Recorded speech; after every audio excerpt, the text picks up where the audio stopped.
Alright, here's what's happening. About every week and a half, 2 weeks, instead of a nice steady 13 volts here when we're running, oh, won't focus that far, the voltage drops down. Be driving along, the voltage drop down to 7-8 volts, and then I'm running on battery. It's clearly not charging from the alternator. And so it'll run until the battery is dead, of course. And every time that happens, let me go to the hood and show you what happens. So that's the lead from the alternator, and it comes down to that little connector right there, and then it goes down this wire. By the way, I already cut it before I remembered I was supposed to film this. It runs down to that little round cylindrical junction right there, that rubber thing, and that runs up here, charges the battery. And every time my voltage drops, what I find out is that this little guy right here, which you can see is really corroded and even, I think, burnt on both ends. Look at that. It's a mess. It's gotten really, really hot. This thing inside, this connector, which I hilariously found out is called a posi-lock butt connector. And all it does is the wire goes into this end, and then the braided ends of the wire are splayed out around a cone.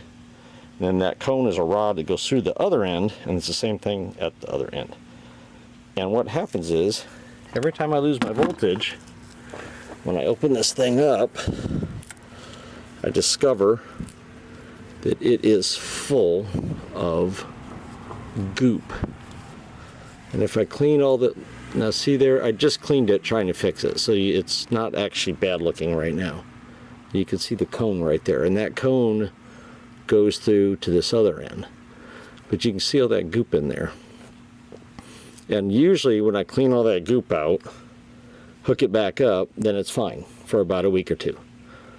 So I'm told this was just nothing but a splice. It's not a voltage or step down, it's not a fusible link, it's just nothing but a coupler. So I'm getting this out of here, replacing it with some nice new 10 gauge wire. Going to have shrink wrap on it.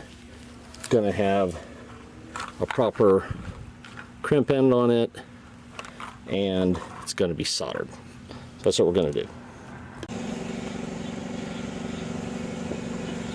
Thought what I'd do just to see. Let's cut this insulation off. See what it's like inside this thing. Oh, it's just cracking, breaking right off. But actually, the wire inside looks pretty good. So, I'm not sure that was our problem or not, because that wire actually doesn't look as bad as I thought it was going to in there. But we're going to replace it, find out.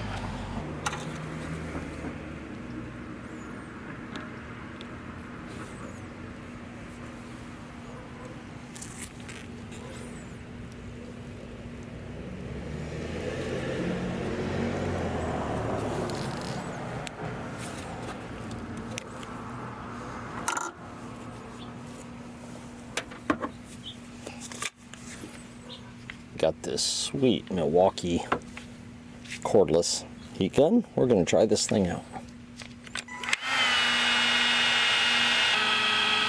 Well, there she goes.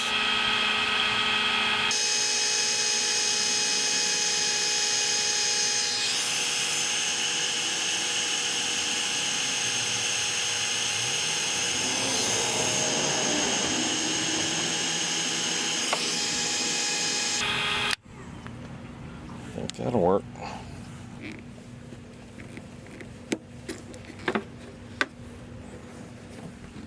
Can't get this one. Old wire doesn't want to strip.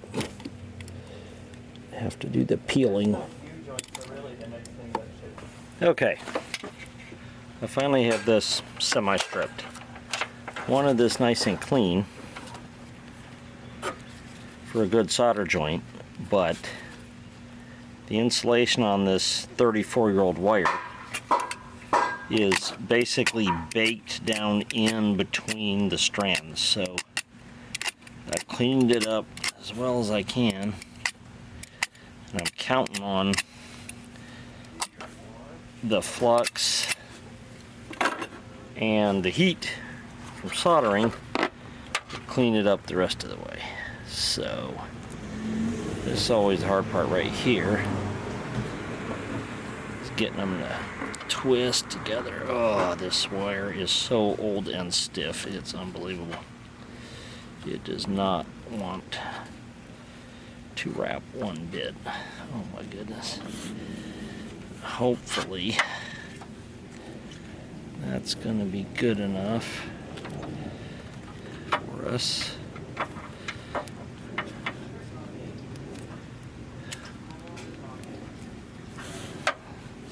Occurs to me, all you're seeing is the back of my hand in the video.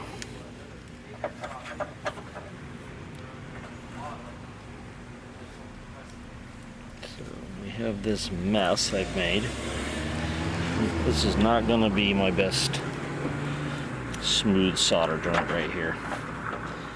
That's guaranteed. So I like to use, I keep a little hypodermic. This was actually a baby medicine feeder. It's really great. Let's get this heating up. This is the Milwaukee little soldering gun. I love this thing. Heats up quick, get you to work. This thing, the little baby medicine feeder, is wonderful for dispensing flux on your solder joint. I've been using this for years this way. Let's see what happens.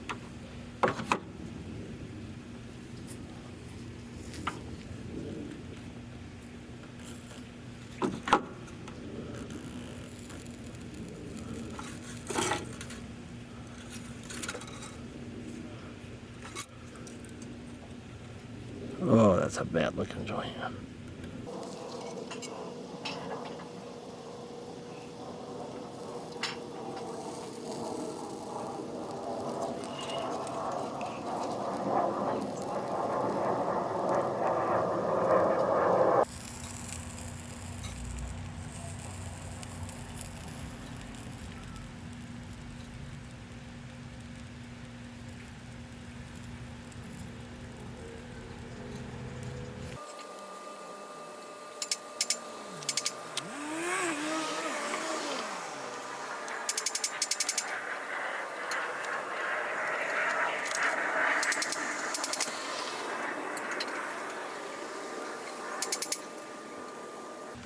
Couldn't get this to solder good with the soldering iron. It's just too big, so we're bringing out the big gun, literally, the soldering gun.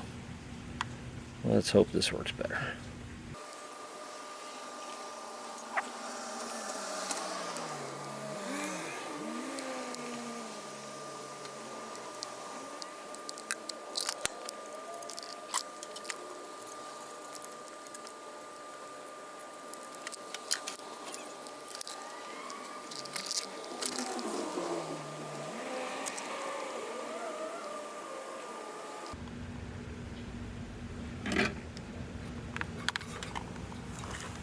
Now, this is a complete failure. It's melting the flux, but it will not get hot enough to melt the solder into the wire no matter what I do. You can get it to melt a little bit on top of the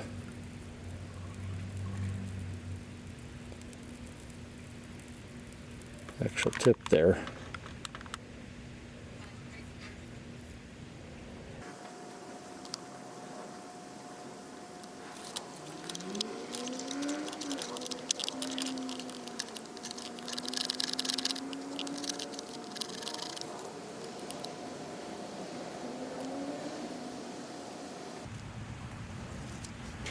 Alright, this is going to be like my, I don't know, 6th or 7th attempt at this. For some reason, I cannot melt solder. Try it again.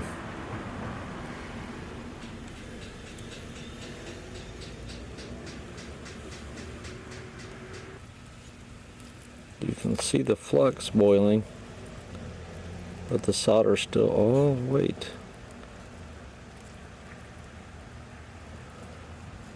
We may finally have progress. That is one ugly solder joint.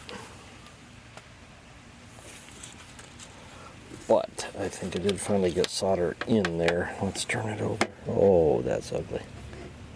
It is so bad.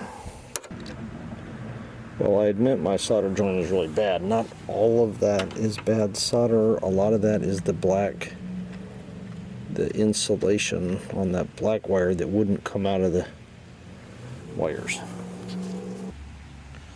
Alright, I did such a bad job on the solder joint. I want to make sure I cover it up real good so nobody ever sees it. Put a nice shrink wrap on there. Wow, you gotta get it like on that thing. There's the first layer. Make sure there's no sharp edges. Then I like to put a second bigger layer over the first one. Alright, we're soldered.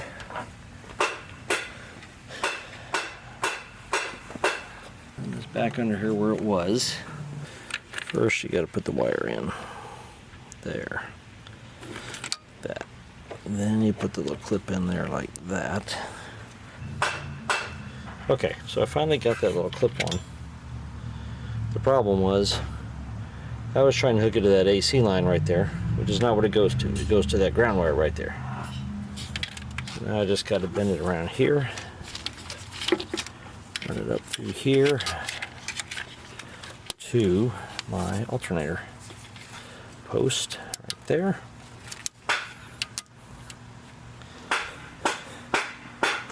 Find our nut. Put this back on. I'll tighten that down when I don't have a camera in my hand. Now my wire's running down there, looping back here. Got this nice new solder joint here, clipped there, so it doesn't get free and get into the moving parts. We should be in good shape. I'm gonna tighten that down and then we're gonna try it. So this is all done. We're hooked up to the main output post there. We got our nice new joint here, we hope is nice and new. We got the clip back on right down here to keep it from getting caught in the moving parts. Runs into the junction, comes up to here. We're gonna hook it back up. I hear clicking, so that's a good sign. That clicking is the alarm going off. It does it every time you hook it up. Oh, see, the lights are flashing now. So we have power. And we'll hook this guy up nice and tight.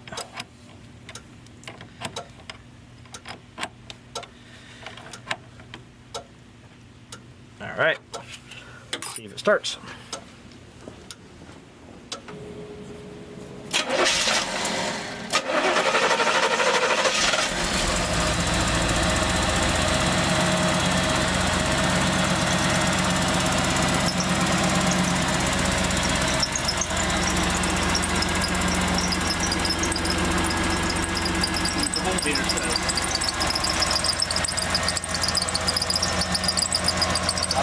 Oh, I know what that don't squeak down. It's that super loose power steering pump. Little skinny belt down there. Let's see what we got here.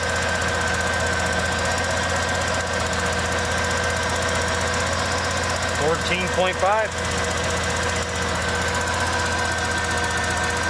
I'll take that. What's the meter on the dash say?